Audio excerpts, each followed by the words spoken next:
Jamshid hojasining maqsadini anglab, to'g'ri gapiryapsiz deganday bosh chayqab qo'ydi. Asadbek prokuraturadagi o'sha noxush voqeadan so'ng bu chaqiruvning tagiga yetish maqsadida ko'p fikr yuritdi. Agar Mahmud tirik bo'lganida o'sha yordamchining bir siquvga olib yoki cho'ntagini pulga to'ldirib qo'yib hamma sirni bilib berardi. Jamshid esa bunday qila olmaydi. Har holda chaqiruvning salkam hibsga olov ko'rinishida bo'lishi bejiz emasdir. Asadbekning aqli bunga yetadi. Suleykoning bobosi qarorgohlaring cho'kishini bilmaysanlarmi degan edi-ya. Ha, nabiralari chatoq bo'lgani bilan o'zi dono odam edi. O'shanda aytgan hikmati Asadbekning xotirasiga o'rnashib qolgan. Hazrati Iso deydiki, dengiz to'lqini ustiga kim ham uy qura olardi? Bu dunyo hayoti shuning o'zidir. Bu dunyoni abadiy qarorgoh qilaman deb o'ylamang. Asadbek hozir shu hikmatni eslab Jamshidga aytgisi, qarorgohimizni cho'ktirishga urinishlar bo'layotganini bilmay g'aflatda yotish bizga yarashmaydi. Cho'ktirmoqchi bo'lganlarni o'zlarini cho'ktirishimiz kerak demoqchi bo'ldi-yu, bunaqa gaplarni Jamshid tushunarmikin degan mulohazaga borib indamay qo'ya qoldi. Qadimgi ertaklarda haqiqat izlagan Kenja Botir ro'parasidan 3 yo'l chiqardi. Biri borsa kelmas, ikkinchisi borsa yo kelar, yo kelmas, uchinchisi esa borsa kelar. Shaytanat olamiga muhabbat qo'ygan Asadbekning yo'parasida faqat bittagina borsa kelmas yo'l bor edi.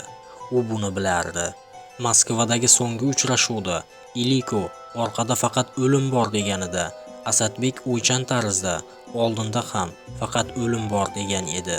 Buni tan olish qanchalar noxush va og'ir bo'lmasin, haqiqatdan ko'z yumishning foydasi yo'q edi. Iliko ham tan olgan edi. Istaymizmi, istamaymizmi, endi ikki o'lim oralig'ida lezginkaga o'ynayveramiz.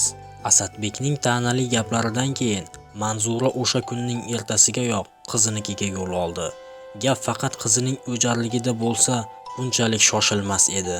Uning tinchini olgan narsa hamonki Asadbekda xavotir uyg'onibdimi, demak bu bejizga emas. Xudoning o'zi asrasin-u, ammo qandaydir falokat sharpasi sezilgan bo'lsa, bu yaxshilik bilan tugamasligi aniq. Elchinning uyiga yaqinlashganida daraxt soyasida turgan mashinaga unda o'tirgan ikki tanish yigitga ko'zi tushib, xavotiri sal nari bo'ldi. Darvoza eshigi odatdagiday ochiq edi. Manzura qizi bilan ko'rishayotib, ayvonda bo'sh turgan aravachaga e'tibor qildi. "Ering qani? Yolg'iz o'tiribsanmi?" deb so'radi ajablanib. "Kuyovingizni o'rtoqlari doktorga olib ketishdi. Yana bir davolansalar dard ko'rmaganday bo'lib ketarkanlar. Oldingi doktorlar rosa vahima qilishgan edi-ya, qarang. Xudo xohlasa, har qanaqa kasalni ham tuzatish mumkin ekan. Ilohim shifosini bersin." Manzura shunday deb qizining peshonasi bilan ikki ko'zini mehr bilan o'pdi-da, umidli ohangda qo'shib qo'ydi: "Xudo sizlarga ham farzand bersin. Bolasini o'zi erkalab ko'tarib yuradigan bo'lsin. O'zing qandaysan?" "Yaxshiman oyijon." Shundan so'ng Manzura muddaoga o'ta qoldi. "Dadang yana gapirayaptilar. O'jarlik qilmay bizni uyga ko'chib borsalaring yaxshi bo'lardi." "Voy oyijon, o'jarlik qilish menga zarur keptimi?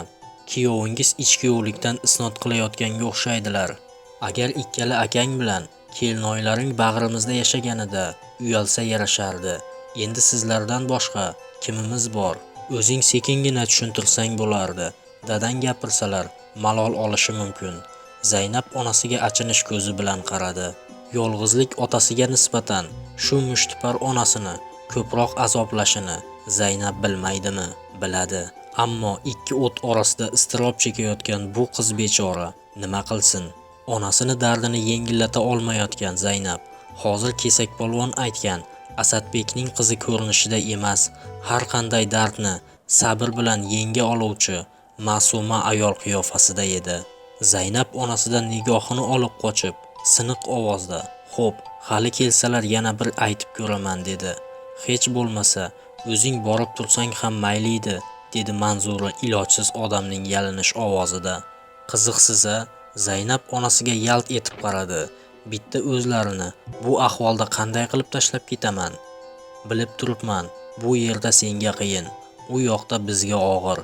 Uyga borib turaman desam, kuyovingiz yo'q demaydilar. Yana kasalxonaga yotsam, sen uyingga borib turasan deyotuvdilar.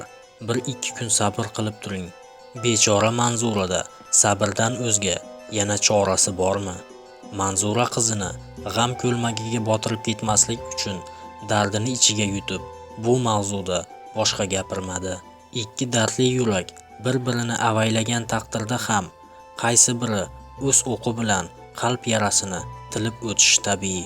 Shu sababli Manzura uzoq gaplashib o'tirishni istamadi. Kuyovining qaytishini kutmay iziga qaytdi. Elchinni shifokorga olib ketgan do'stlari yaxshi xabar bilan qaytishdi. Bundan ko'ngli ravshanlangan Zaynab onasining kelganini aytib, salomini eriga yetkazish bilan cheklandi. Erini kasalxonadan olib chiqqan Zaynab akasining to'yiga bormaganligi Asadbekka avvaliga nodonlik bo'lib tuyulgan edi. Keyin o'jarlikka yo'ydi. So'ngra esa qizining fe'liga umuman tushunmay qoldi. Abdulhamidning o'limidan keyin, ayniqsa Abdusamad o'qishga qaytganidan so'ng yonida qizini bo'lishini juda istagan edi. Ota istagidan ko'ra qizining qaysarligi ustun bo'lsa, nima qilsin u bechora. Asadbek qizing erining rayiga qaraydi degan gapi Manzuraga qat'iy ishonch bilan aytilmagan edi. Elchinni bu xonadonga ko'chib kelishga ko'nmasligini bilar va uning bu holatini tushungani uchun zo'rlashdan o'zini tiyardi. Zaynabning o'jarligiga ham chidab kelayotgandi.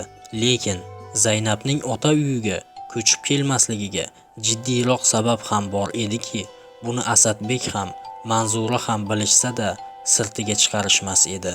Zaynab bu uyga ko'chib kelgach, Jamshid bilan har kuni turli holatda ko'rishib turishdan cho'chiyotgan edi.